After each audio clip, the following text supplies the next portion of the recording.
Hello बच्चों, आशा करता हूँ आप सभी लोग बहुत ही अच्छे होंगे और आपके आने वाले एग्जाम्स के लिए प्रिपरेशन बहुत अच्छे तरीके से चल रही होगी दोस्तों।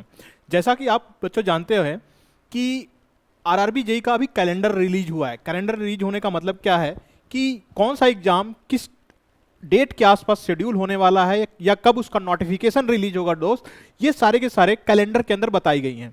तो जैसा कि आप लोग जानते हो, इंडियन रेलवे जो इंडिया का ऑर्गेनाइजेशन है उसमें सबसे ज़्यादा एम्प्लॉयमेंट बच्चों को मिलती है। तो बच्चों का ड्रीम रहता है कि आरआरबी जेई में सिलेक्शन लेना है। तो आरआरबी जेई में सिलेक्शन लेने से पहले किन किन हर्डल्स को आपको पार करना पड़ेगा, इस वीडियो के थ्रू हम लोग वही समझेंगे। तो सिलेक्शन लेना बच्चा इजी नहीं है, लेकिन उसके लिए आपको क्या चाहिए होगा दोस्त? प्रॉपर प्लान चाहिए होगा। उस प्लान के ऊपर एग्जीक्यूशन करना पड़ेगा आपको। बेसिकली मैं ये बोलूं सिंपल से वर्ड में, तो आपको तपस्या करनी पड़ेगी। तो तपस्या जब करोगे तब जाकर के आप अपने लक्ष्य की प्राप्ति कर सकते हो बच्चा। तो जैसा कि हम लोग जानते क्या है, हम लोग जानते हैं कि आरआरबी जेई में आपको क्या हर साल वैकेंसीज नहीं आती है। हर साल क्या नहीं आती है बच्चों? वैकेंसीज नहीं आती। 2 साल 4 साल में कुछ ना कुछ वैकेंसीज आती रहती हैं। लेकिन हाँ, इतनी वैकेंसीज आती रहती हैं ताकि जो बच्चे अच्छे से प्लान्ड वे में और अच्छे से प्रिपरेशन करते हैं उनका सिलेक्शन बिल्कुल हो ही जाता है बच्चों। इतनी वैकेंसी तो आ ही जाती हैं, लेकिन बस प्रॉब्लम यह है बच्चों कि हर साल नहीं आती। मतलब हर साल, मतलब मैं ये बोलूं कि 2024 में आ रही है, 2025 में आ रही है, 2026 में आ रही है, तो ऐसी वैकेंसी नहीं आती हैं। इसमें 2-4 साल का गैप हमेशा ही और हमेशा देखने को मिलता है। जैसे कि अगर मैं बात करूं कि जब जो भी हम लोग यहाँ पे डिस्कशन करेंगे बच्चों, मैं आपको यहाँ पे क्लियर कर दूं एक बात कि जो भी चीजें मैं यहाँ पे आप लोगों के साथ डिस्कशन करने वाला हूं वो सारी की सारी चीजें 2018 के नोटिफिकेशन के ऊपर बेस्ड रहने वाली हैं। चाहे वो एग्जाम पैटर्न की बात हो या हमारे सिलेबस से रिलेटेड बात हो, तो जो भी मैं चीजें डिस्कस करूंगा बच्चा, वो होगी आपके 2018 के जो नोटिफिकेशन आई थी उस नोटिफिकेशन के ऊपर ये बेस्ड रहने वाली है। तो जो मैंने आप लोग को बताया बेटा कि जो मैं आप लोग को इन्फॉर्मेशन प्रोवाइड करने के लिए चल रहा हूं, वो इन्फॉर्मेशन किसके ऊपर बेस्ड रहेगी दोस्त? तो आपके 2018 के इस नोटिफिकेशन नंबर के हेल्प से, इस नोटिफिकेशन के ऊपर हमारी क्या रहेगी दोस्त? तो बेस्ड रहेगी। ठीक है, अच्छा। अब ये जो नोटिफिकेशन है बच्चा, ये नोटिफिकेशन हमको क्या बताता है? ये नोटिफिकेशन सिंपली हमको ये बताता है कि आपका एग्जाम का पैटर्न क्या रहेगा और आपका जो सिलेबस रहेगा वो किस तरीके से रहेगा। तो जैसे अगर मैं पूछूं कि अगर सिलेबस की मैं बात करूं, तो सिलेबस जो होता है यहाँ पे 2 तरीके से, यानी 2 फेजेज में आपके एग्जाम्स होते हैं। 2 फेजेज कौन कौन से हैं आपके एग्जाम के? तो यहाँ पे सीबीटी 1 और सीबीटी 2, ये दोनों ही एग्जाम्स आपके होते हैं। इन दोनों ही फेजेज में क्या होते हैं बेटा? डिफरेंस जो होता है वो होता है बेटा टेक्निकल। अगर लेमैन टर्म में बात करूं तो सीबीटी 1 में आपका टेक्निकल नहीं आता है, और सीबीटी 1 में आपका टेक्निकल नहीं आता है बच्चों, और सीबीटी 2 में आपका टेक्निकल आता है। टेक्निकल आपका यहां से क्या किया जाता है दोस्त? तो पूछा जाता है। ठीक है, सीबीटी 1 में टेक्निकल आपका नहीं आएगा, सीबीटी 2 में आपका क्या आएगा दोस्त? टेक्निकल आएगा। तो सीबीटी 1 को समझते हैं कि सीबीटी 1 में किस तरीके से क्वेश्चन और कहां कहां से क्वेश्चन पूछे जाते हैं, कितना टाइम ड्यूरेशन होता है, इन सभी चीजों को हम लोग समझते हैं बच्चा।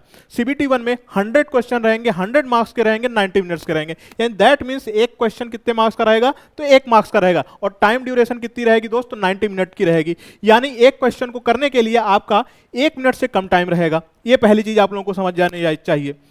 अब इसमें कौन कौन से ऐसे चीज हैं जो कि आपको पूछे जाते हैं? तो पहला टॉपिक जो है आपको बेटा मैथमेटिक्स से आपसे पूछा जाता है, जिसमें कि 30 क्वेश्चन 30 मार्क्स से रहते हैं। दूसरा बेटा सेक्शन है आपका जनरल साइंस से, जिसमें कि 30 क्वेश्चन 30 मार्क्स से भी पूछे जाते हैं। इसके अलावा रीजनिंग है और जनरल अवेयरनेस है। रीजनिंग और जनरल अवेयरनेस जो है वो 25 क्वेश्चन रीजनिंग से रहेंगे, 25 मार्क्स के। इसके अलावा जो जनरल अवेयरनेस है उसमें 15 क्वेश्चन 50 मार्क्स के रहेंगे।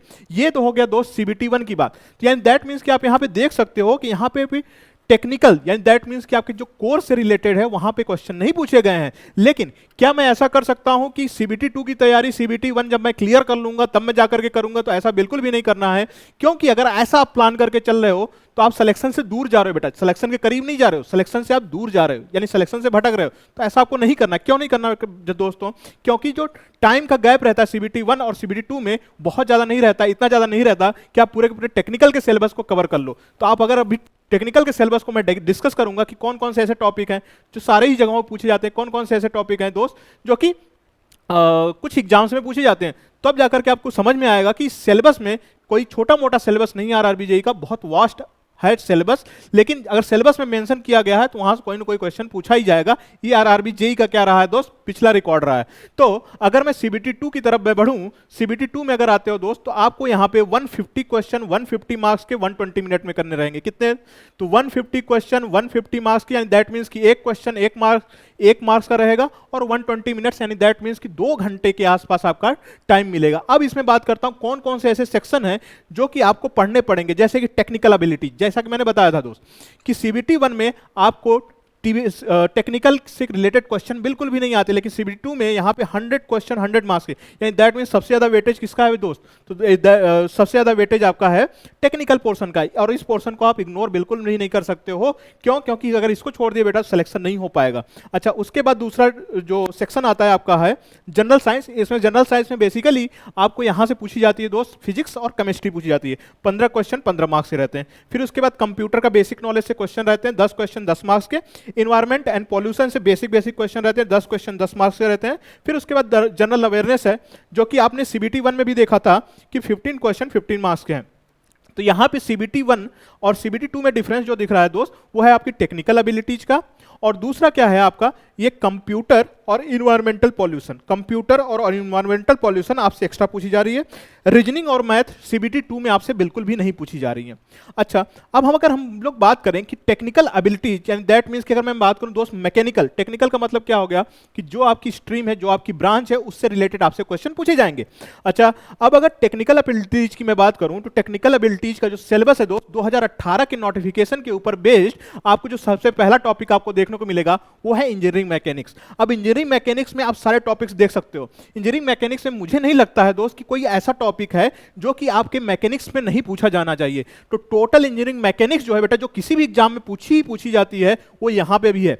जैसे कि अगर फॉर एन एग्जांपल अगर एसएससी जेईई का एग्जांपल लेता हूं दोस्त, तो वहां पे भी ये सारी की सारी चीजें आप लोगों को लगभग मोर और लेस आपको यहां पे मिल जाएंगी। तो अगर ये आरआरबी जेईई का आप सिलेबस कवर कर लेते हो मैकेनिक्स का, तो जितने भी डिफरेंट एग्जाम्स होते हैं दोस्त, जितने भी डिफरेंट एग्जाम्स होंगे, उन सारे के सारे एग्जाम्स के लिए आप लोग क्या कर पाओगे डियर? मैकेनिक्स का सिलेबस कवर कर पाओगे। यहां पे ये बात ध्यान देने की है। तो यहां पे फोर्सेज है, इक्विलिब्रियम ऑफ फोर्सेज है, फोर्सेज का क्लासिफिकेशन होगा, चूंकि एसएससी जेईई में क्लासिफिकेशन ऑफ फोर्सेज वगैरह भी है, यानी जो को प्लेनर कॉन करंट फोर्सेज होते हैं, यहां पे मेंशन नहीं किया गया है, लेकिन फोर्सेज के साथ साथ वो भी पढ़ना जरूरी होता है, ताकि लैमिज थ्योरम कब अप्लाई होती है कब नहीं अप्लाई होती है, सारे के बारे में आपको जानकारी मिल पाए।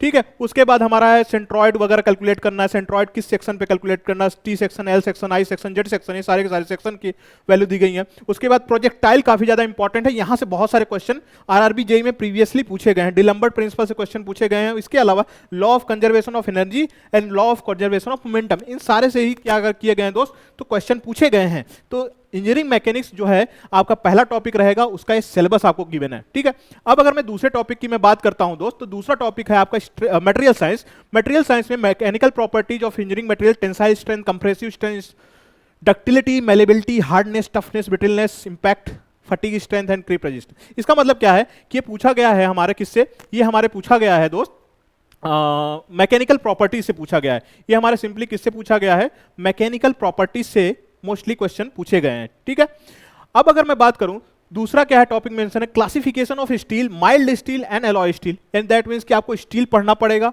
स्टील की क्लासिफिकेशन पढ़नी पड़ेगी, टूल स्टील क्या होते हैं, हाई कार्बन स्टील क्या होते हैं, लो कार्बन स्टील क्या होते हैं, मीडियम कार्बन स्टील क्या होते हैं, ये सारी की सारी चीजें आपको पढ़नी पड़ेगी। और यहाँ पे जो चीजें मेंशन नहीं है वो दोस्त है कास्ट आयरन की क्लासिफिकेशन। ठीक है, उसको भी पढ़ना ही पड़ेगा, क्योंकि मैंने देखा हुआ दोस्त कास्ट आयरन से की क्लासिफिकेशन से, जैसे ग्रे कास्ट आयरन क्या होता है, स्फेरोडाइजल कास्ट आयरन क्या होता है, नोडुलर कास्ट आयरन क्या होता है, ये सारी की सारी चीजें आरआरबी जेईई में पूछी गई हैं, लेकिन इस सिलेबस में मेंशन नहीं है। ठीक है, importance of heat treatment, heat treatment के जितने भी प्रोसेसेस होते हैं दोस्त, वो सारे के सारे आपको पूछे गए हैं, जैसे नॉर्मलाइजिंग हो गया, हार्डनिंग हो गया, टेम्परिंग हो गया, कार्बोराइजिंग हो गया, केस हार्डनिंग हो गया, ये सारी की सारी चीजें आपसे क्या पूछी गई हैं बेटा? हीट ट्रीटमेंट के अंदर पूछी गई हैं।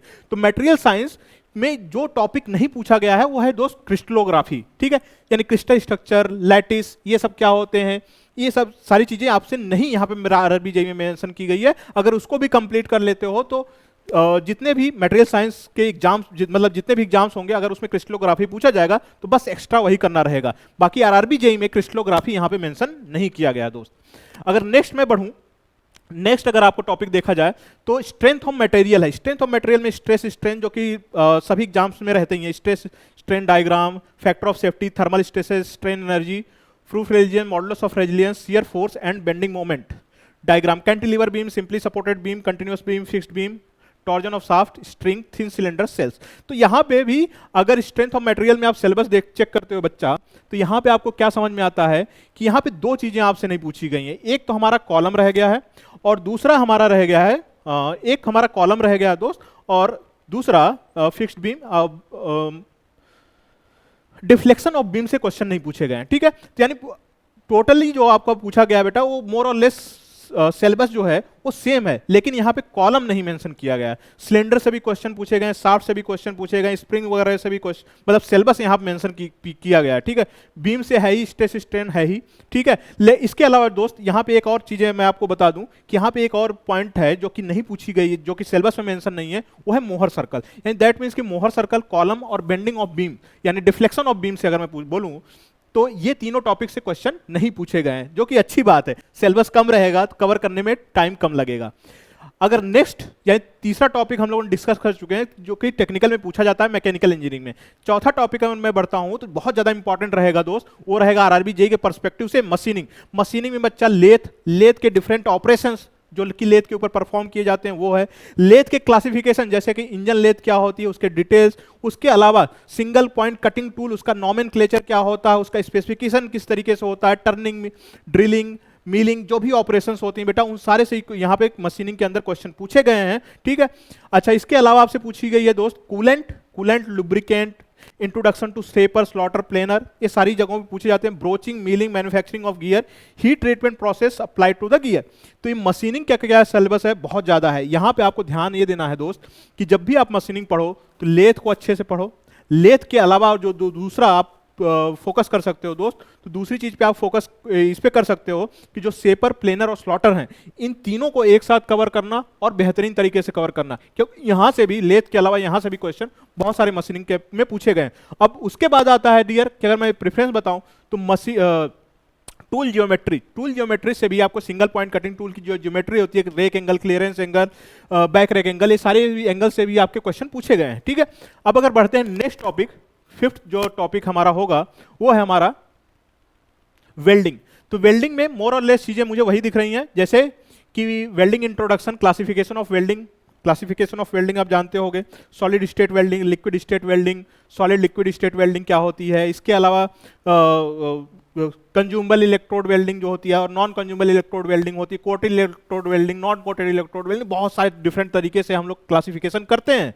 अच्छा, तो क्लासिफिकेशन से पूछी गई है एडवांटेज, लिमिटेशन वेल्डिंग के, ये सारी चीजें हम लोग पढ़ते हैं वेल्डिंग के अंदर। Welding equipments of the gas welding, welding procedure, arc welding, gas welding. अच्छा, आर्क और गैस वेल्डिंग बहुत डिटेल में पढ़ना है यहाँ पे आरआरबी जेईई में। अगर आप लोग एक चीज ध्यान दे पा रहे हो सिलेबस में और क्वेश्चन अगर पेपर पैटर्न उठा करके देखोगे तो आर्क वेल्डिंग और गैस वेल्डिंग बहुत ज्यादा डिटेल में क्वेश्चन पूछे गए हैं। ऐसे ऐसे क्वेश्चन पूछे गए हैं दोस्त जो कि हम लोग एमसीक्यूज में करवाते हैं। आप बच्चों जानते भी होंगे कि जो हम लोग एमसीक्यूज में करवाते हैं उन सारे भी डिटेल से भी क्वेश्चन पूछे गए हैं, तो बहुत अच्छे से पढ़िएगा वेल्डिंग को। इसके अलावा फ्लेम कटिंग, जो आप फ्लेम कटिंग से भी अच्छे खासे यहाँ पे क्वेश्चन पूछे गए। Defects in the welding, testing and inspection, जो वेल्डिंग में एक्स्ट्रा टॉपिक मुझे लग रहा है वो है टेस्टिंग और इंस्पेक्शन। ठीक है, और मॉडर्न वेल्डिंग मेथड्स क्या हो सकते हैं, जैसे submerged welding, CO2 welding, atomic hydrogen welding, ultrasonic welding. अच्छा, ब्रीफ डिस्क्रिप्शन ऑफ MIG और TIG, ये तो जानते हो MIG और TIG आप सभी लोगों को पढ़नी पड़ती है। ठीक है, तो इसको छोड़ नहीं सकते हो, यानी टोटली आपको वेल्डिंग तो पूरा पूरा कवर करना है। उसके अलावा वेल्डिंग में हमको डिफेक्ट्स भी पढ़ने पड़ेंगे दोस्त, उसकी टेस्टिंग भी पढ़नी पड़ेगी कि वेल्डिंग के जो डिफेक्ट्स होते हैं उसको कैसे हम लोग फाइंड आउट करते हैं। ठीक है, तो यहाँ पे एक्स्ट्रा मुझे यही दिख रहा है।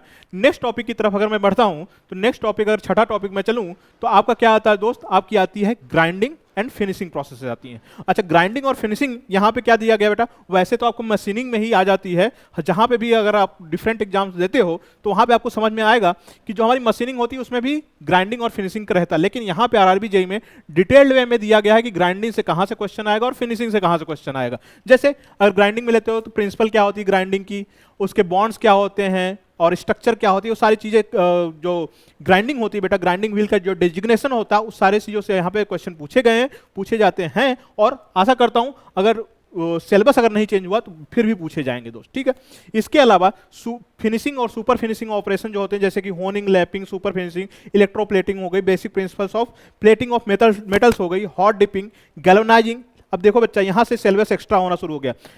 ये आप क्या, honing, super finishing, electroplating, basic principle of plating and metals, ये सारी की सारी चीजें आप तो पढ़ते ही हो, लेकिन अब यहाँ पे galvanizing tin, parkerizing, anodizing metals, spraying, और इसके अलावा आपको क्या दिखाई दे रही है दोस्त, हाँ, ऑर्गेनिक कोटिंग क्या होती है, ऑयल बेस्ड पेंट क्या होता है, लेकर बेस्ड इनेमल्स क्या होते हैं, बिटुमिनस पेंट्स क्या होते हैं, ये सिलेबस क्या है बेटा आपके एक्स्ट्रा सिलेबस दिखाई दे रहे हैं। ठीक है, ये कहीं मोस्टली अगर आप पीएसयू वगैरह के एग्जाम देते होगे तो कोई कोई यहाँ से क्वेश्चन पूछ लिए जाते हैं, वरना आपकी ग्राइंडिंग ऊपर वाले डिटेल्स से आपके जितने भी आपके सेक्शन मेंशन है वहीं से क्वेश्चन पूछे जाते हैं। ये जो एक्स्ट्रा मेंशन किया गया बेटा वो हमारे पेंट्स और ऑर्गेनिक कोटिंग्स वगैरह से जो क्वेश्चन पूछे गए हैं वो यहाँ पे एक्स्ट्रा हमको दिखाई दे रहे हैं। ठीक है, तो अगर आपको आरआरबी जेईई का प्रिपरेशन कर रहे हो तो इन सब सेक्शंस के ऊपर आपको एक्स्ट्रा फोकस करनी पड़ेगी। ठीक है बच्चों, नेक्स्ट टॉपिक के ऊपर बढ़ते हैं। तो नेक्स्ट टॉपिक हमारा आएगा मेट्रोलॉजी। मेट्रोलॉजी, पीएसयू, बार्क, इन सभी जगहों पे कोई कोई एक आठ क्वेश्चन पूछ लिए जाते हैं। ठीक है, तो यहाँ पे मेट्रोलॉजी में मेजरमेंट से रिलेटेड, मेजरिंग टूल से रिलेटेड, रफनेस कैसे मेजरमेंट की जाती है, ठीक है, सरफेस की जो रफनेस होती है वो किस तरीके से मेजरमेंट की जाती है, ये सारी चीजों से क्वेश्चन पूछे गए हैं और आगे पूछे जाते रहेंगे। जैसे कि माइक्रोस्कोप हो गया, इंटरफेरोमीटर हो गया, इंस्पेक्शन के मेथड्स क्या क्या होते हैं, उनके मशीन पार्ट्स क्या हैं बेटा, इन सारे चीजों से क्वेश्चन आपको यहाँ पे पूछे जाते हैं मेट्रोलॉजी के अंदर। तो मेट्रोलॉजी आपको यहाँ पे एक्स्ट्रा तरीके से कवर करनी पड़ेगी। तो 7 टॉपिक हो गया आपका ये मेट्रोलॉजी। और अगर मैं नेक्स्ट टॉपिक की तरफ मैं बढ़ूं तो आपको क्या दिखाई देगा दोस्त कि fluid mechanics on hydraulics machine. Fluid mechanics और हाइड्रोलिक्स मशीन में मैं जहां तक देख पा रहा हूं उसमें फ्लूइड मैकेनिक्स के सारे सिलेबस कवर किए गए हैं। Bernoulli equation, assumptions, venturi meter, pitot tube, current meters, ये सारी की सारी चीजें आप जहां पे भी पढ़ते होगे बेटा, अगर फ्लूइड मैकेनिक्स पढ़ते होगे तो यहां तक तो चीजें पढ़ते ही होगे। अब अगर फ्लूइड डायनेमिक्स में अगर आप लोग ध्यान से देख रहे होगे तो यहाँ पे पाइप फ्लो मेंशन नहीं किया गया है, इसके अलावा ओपन चैनल फ्लो मेंशन नहीं किया गया दोस्त, और लैमिनार टर्बुलेंट फ्लो अलग से या बाउंड्री लेयर थ्योरी नहीं मेंशन की गई है। मैं सिंपल से अगर बोलूं तो 3 टॉपिक फ्लूइड मैकेनिक्स में मेंशन नहीं किए गए हैं। पहला है बाउंड्री लेयर थ्योरी, दूसरा है पाइप फ्लो, और तीसरा क्या है दोस्त, तो तीसरा हमारा आ जाएगा अभी मैंने बताया था आपको कि पाइप बाउंड्री लेयर थ्योरी हो गई, पाइप फ्लो हो गया, और हमारा हो जाएगा फ्लूइड काइनेमैटिक्स है, फ्लूइड पोटेंशियल एनर्जी वगैरह सब दी गई है ना, potential and kinetic energy. Fluid kinematics भी यहाँ पे मेंशन नहीं किया गया, लेकिन फ्लूइड काइनेमैटिक्स मेंशन नहीं किया गया, लेकिन पढ़ना जरूर पड़ेगा। क्यों पढ़ना पड़ेगा दोस्त, law of conservation of mass, और जब law of conservation of mass को आप डिराइव करते हो डियर तो वहाँ पे आपको फ्लूइड काइनेमैटिक्स का हेल्प ही लेना पड़ता है, तो यानी वहाँ पे फ्लूइड काइनेमैटिक्स आपको पढ़ना पड़ेगा। अब अगर हाइड्रोलिक्स मशीन पार्ट्स पे आते हैं तो working principle, construction details, centrifugal pump efficiencies, manometric efficiency, volumetric efficiency, mechanical efficiency, overall efficiency, cavitation and its effect, working principle of jet submersible pump with the line diagram. यहाँ पे आपको क्या देखने को मिल रहा है बेटा कि टरबाइन से क्वेश्चन नहीं पूछे गए। यहाँ पे सिंपली आपको आपने अगर पंप अच्छे से पढ़ लिया है तो आपकी हाइड्रोलिक मशीन कवर हो जाती है। टरबाइन से क्वेश्चन यहाँ से बिल्कुल नहीं पूछे गए हैं। बढ़ते हैं नेक्स्ट टॉपिक की तरफ। तो नेक्स्ट टॉपिक आपका है दोस्त industrial management. Industrial management, job analysis, motivation, different theory, satisfaction, performance, reward system, production planning, control, PPP, ठीक है, PPC, relation with the other department, routing, scheduling, dispatching. अच्छा, पर्ट सीपीएम आप लोग हर जगह पढ़ते होगे। इसके अलावा है दोस्त ब्रेक इवन एनालिसिस, आपको यहाँ पे जो दिख रही है, material handling, manual lifting, host, crane, conveyors, ये बेटा आपको एक्स्ट्रा पार्ट दिख रहेंगे। ये दोस्त जो है आपको एक्स्ट्रा एफर्ट दे करके इस सिलेबस, इसको अगर आरआरबी जेईई का सिलेबस कवर करना चाहते हो तो आपको एक्स्ट्रा पढ़ने पड़ेंगे। फिर री ऑर्डर क्वांटिटी क्या होती है, इकोनॉमिक ऑर्डर क्वांटिटी क्या होती है, ब्रेक इवन एनालिसिस, सारी चीजें आप लोग पढ़ते हो, पार्ट सीपीएम ये सब चीजें पढ़ते हो, जॉब एनालिसिस पढ़ते हो, प्रोडक्शन प्लानिंग एंड कंट्रोल वगैरह पढ़ते हो। थोड़ा सा ऊपर दिख रहा है मोटिवेशन, डिफरेंट थ्योरीज, सेटिस्फैक्शन और परफॉर्मेंस, ये चीजें आपको एक्स्ट्रा पढ़नी पड़ेगी और यहाँ से क्वेश्चन पूछे भी गए हैं, ठीक है। और इसके अलावा आपको मटेरियल हैंडलिंग, ये क्रेन्स, कन्वेयर्स, ये सब ट्रक्स वगैरह जो होते हैं बेटा, कन्वेयर्स वगैरह, बेल्ट वगैरह जो हम लोग इस्तेमाल करते हैं इंडस्ट्री में, उन सब के बारे में आपको यहाँ पे डिटेल में पढ़ना पड़ेगा, ठीक है। अगर आरआरबी जेईई के लिए आप प्रिपरेशन करना चाहते हो और मोटिवेटेड हो इतना कि हाँ करना चाहते हो, तब की मैं बात कर रहा हूं, ठीक है। अब अगर नेक्स्ट टॉपिक की तरफ मैं बढ़ूं तो नेक्स्ट टॉपिक हमारे आ जाएंगे बेटा थर्मल इंजीनियरिंग, जो कि लास्ट टॉपिक रहेगी। थर्मल इंजीनियरिंग में आपका law of thermodynamics, conversion of heat into work, vice versa, law of perfect gases, thermodynamic process, isochoric, isobaric, thermal, hyperbolic, isentropic, polytropic and throttling. अच्छा, तो ये हो गया बेटा बेसिक थर्मोडायनेमिक्स का पार्ट हो गया। यहां से लेकर के अगर आप यहां तक आप पोर्शन पूरा देख रहे हो तो आपका क्या हो गया, बेसिक थर्मोडायनेमिक्स हो गया। बेसिक थर्मोडायनेमिक्स में आपका जो एक टॉपिक छूट रहा है, प्रॉपर्टीज ऑफ प्योर सब्सटेंस, यहाँ पे मेंशन नहीं किया गया। बाकी सारी की सारी थर्मोडायनेमिक्स आपको पढ़नी पड़ेगी, एटलीस्ट सेकंड लॉ तक तो आपको पढ़नी ही पढ़नी है बच्चा, ठीक है। अब अगर मैं बात करूं बेटा सेकंड, तो mode of heat transfer, thermal conductivity, convective heat transfer coefficient, Stefan Boltzmann law, radiation and overall heat transfer coefficient. यानी पूरा का पूरा आपको हीट ट्रांसफर डिटेल में पढ़ना है। हीट ट्रांसफर से अच्छे खासे क्वेश्चन पूछे भी गए हैं दोस्त। तो आपको क्या करना है बेटा कि थर्मोडायनेमिक्स में आप क्या कर सकते हो दोस्त कि सेकंड लॉ ऑफ थर्मोडायनेमिक्स तक पढ़ सकते हो, आसानी से पढ़ सकते हो, और वहां से क्वेश्चन, वहां तक क्वेश्चन पूछे गए हैं। अच्छा, एंट्रोपी में बहुत ज्यादा डिटेल में क्वेश्चन नहीं पूछे गए हैं। एंट्रोपी क्या होती है, किस तरीके से, थोड़ा बहुत कैलकुलेशन या क्लॉसेस स्टेटमेंट तक बहुत ज्यादा पूछा गया, तो पूछा गया आरआरबी जेईई में, उसके अलावा क्वेश्चन से नहीं पूछे गए। अब अगर मैं बात करूं dear mode of heat transfer, thermal conductivity, convective heat transfer coefficient, तो पूरी की पूरी हीट ट्रांसफर आपको यहाँ पे क्या करनी पड़ेगी बेटा, पढ़नी पड़ेगी। इवन कि आपको यहाँ पे एक टॉपिक में मेंशन नहीं है बेटा कि ट्रांजिएंट हीट कंडक्शन, वहां से भी मैंने देखा है, तो किसी किसी साल ट्रांजिएंट हीट कंडक्शन से भी पूछे गए, जैसे थर्मोकपल का टाइम कांस्टेंट कितना होता है, कब जाकर के इक्विलिब्रियम में अचीव करेगा, तो वो सारी भी चीजें आपको यहाँ पे मेंशन नहीं की गई, लेकिन पूछा गया है, ठीक है। Air standard cycle, Carnot cycle, Otto cycle, diesel cycle, construction working detail, internal combustion engine, comparison of diesel engine, petrol engine, system of internal combustion engine, performance testing. अच्छा ठीक है, तो ये बच्चा क्या है कि आईसी इंजन का पार्ट हो गया, आईसी इंजन का पार्ट हो गया। तो आप अगर आप ध्यान से देखो तो ये आईसी इंजन का पार्ट हो गया, ये हीट ट्रांसफर का पार्ट हो गया, ये हमारे बेसिक थर्मोडायनेमिक्स का पार्ट हो गया। अब नीचे वाली लाइन पढ़ते हैं, एयर कंप्रेसर देयर साइकिल्स, यानी एयर कंप्रेसर के बारे में पढ़ना पड़ेगा। रेफ्रिजरेशन साइकिल, बेल कोलेमन साइकिल के बारे में आपको पढ़ना पड़ेगा, एयर रेफ्रिजरेशन साइकिल के बारे में पढ़ना पड़ेगा, वीएआरएस साइकिल के बारे में पढ़ना पड़ेगा, वीसीआरएस साइकिल के बारे में पढ़ना पड़ेगा दोस्त। प्रिंसिपल ऑफ रेफ्रिजरेटिंग प्लांट, यानी रेफ्रिजरेशन के जो प्लांट होते हैं डियर, किस तरीके से हमारे उनका सिस्टम ऑपरेट करता है, तो वो सारी चीजें आपको यहाँ पे डिटेल में पढ़नी पड़ेगी। यानी आपको रेफ्रिजरेशन के अंदर पूरे डिटेल में आपको पढ़ना पड़ेगा। और लेकिन जो यहाँ पे चीजें मेंशन नहीं है थर्मल इंजीनियरिंग के अंदर है, वो है आपका पावर, अगर मैं बोलूँ अप्लाइड थर्मोडायनेमिक्स, जिसमें कि रैनकाइन साइकिल हो गई, बॉयलर हो गए, कंप्रेसर हो गए। हालांकि यहाँ पे कंप्रेसर, एयर कंप्रेसर मेंशन किया गया है, तो चलो एयर कंप्रेसर यहाँ पे मेंशन किया गया है, उससे कोई लेना देना नहीं है, लेकिन एयर कंप्रेसर के बारे में यहाँ पढ़ना पड़ेगा। लेकिन आप ध्यान दोगे तो आपको रैनकाइन साइकिल नहीं पढ़नी है, यानी अप्लाइड जो थर्मोडायनेमिक्स होता है दोस्त। उसके अलावा आपको बॉयलर के बारे में नहीं पढ़ना है, बॉयलर के अलावा आपको गैस टरबाइन के बारे में नहीं पढ़ना है। तो ये सारी चीजें आपको यहाँ पे नहीं पूछी गई हैं। तो अगर इन शॉर्ट अगर मैं देखूँ, टोटल 10 टॉपिक ऐसे हैं जो कि हमें कवर करने हैं, जो कि हमें क्या करने हैं दोस्त, कवर करने हैं। तो ऐसा अभी नोटिफिकेशन नहीं आया है, ऐसा सोच समझ के अगर चल रहे हो कि जब नोटिफिकेशन आ जाएगा तब मैं तैयारी करना स्टार्ट करूंगा दोस्त, तो बहुत ज़्यादा गलती आप कर रहे हो, ठीक है। आप लोगों से रिक्वेस्ट है, अगर आप सिंसियर तरीके से तैयारी करना चाहते हो तो नोटिफिकेशन आया नहीं उसका वेट मत करो दोस्त, तैयारी में लग जाओ, ठीक है। जब आप स्टार्ट कर दोगे एक कोई भी चीज़ करना स्टार्ट कर दे, तो धीरे धीरे क्या होने होती है दोस्त, धीरे धीरे उसमें आपको समझ डेवलप होती है, समझ विकसित होती है, ठीक है। तो क्योंकि चीज़ें जब स्टार्ट करोगे तो फुल पेस में कभी भी स्टार्ट नहीं हो पाती। जब नोटिफिकेशन आएगी तो 1 महीना लग जाएगा नोटिफिकेशन समझने में, फिर कोई कोर्स ज्वाइन करोगे, फिर उसके बाद कुछ, तो ये सारी चीज़ें होंगी बेटा, डिले होगा और कुछ नहीं होगा। तो आपको क्या करना है, अगर आपको आरआरबी जेईई के लिए प्रिपरेशन करना है, सिलेबस के बारे में यहाँ पे हमने डिस्कशन कर दिया है। तो आपने अगर पहले से भी प्रिपरेशन कर रहे हो और नहीं कर रहे हो, करना चाहते हो, अभी करना चाहते हो, तुरंत शुरू कर दो। और पहले से कर रहे हो तो कोई बात नहीं बच्चा, जो आपको सिलेबस में एक्स्ट्रा दिख रहा हो उसको पेन और पेपर लेकर के लिख लो। उसके लिए आप कोई बैच वगैरह ज्वाइन कर सकते हो, नहीं तो फिर क्या कर सकते हो बेटा, अपने तरीके से जो भी समझ में आए आप अपनी स्वेच्छा के अनुसार कर सकते हो। तो यहाँ पे इन शॉर्ट मैं एक पॉइंट मेंशन करना चाहता हूं दोस्त, कि कौन कौन से ऐसे टॉपिक हैं जो कि आरआरबी जेईई के सिलेबस में मिसिंग है, जो कि इंक्लूड नहीं किए गए हैं, जो कि इंक्लूड नहीं किए गए हैं। जैसे कि थ्योरी ऑफ मशीन आपको कहीं पे भी देखने को नहीं मिला है। जैसे कि एसएससी जेईई की मैं बात करूं तो थ्योरी ऑफ मशीन से ठीक ठाक क्वेश्चन पूछे गए हैं, ठीक है। हालांकि एमडी से एसएससी जेईई में क्वेश्चन न के बराबर पूछे गए, लेकिन थ्योरी ऑफ मशीन से काफी सारे क्वेश्चन पूछे गए हैं, ठीक है दोस्त। और तीसरा जो टॉपिक है वो है हमारा अप्लाइड थर्मोडायनेमिक्स। जैसा कि मैंने अभी थोड़ी देर पहले बोला कि हमारे रैनकाइन साइकिल से क्वेश्चन नहीं, रैनकाइन साइकिल हमारे सिलेबस में ही नहीं मेंशन थी, ठीक है। उसके अलावा हमारी क्या नहीं मेंशन थी बेटा, बॉयलर वगैरह सिलेबस में मेंशन नहीं थे। तो अप्लाइड थर्मोडायनेमिक्स का जो पोर्शन है दोस्त, ये 3 टॉपिक मुझे ऐसे लगे हैं जो कि आपके सिलेबस से गायब थे, जैसे कि टोम हो गया, मशीन डिजाइन हो गई, अप्लाइड थर्मोडायनेमिक्स हो गई।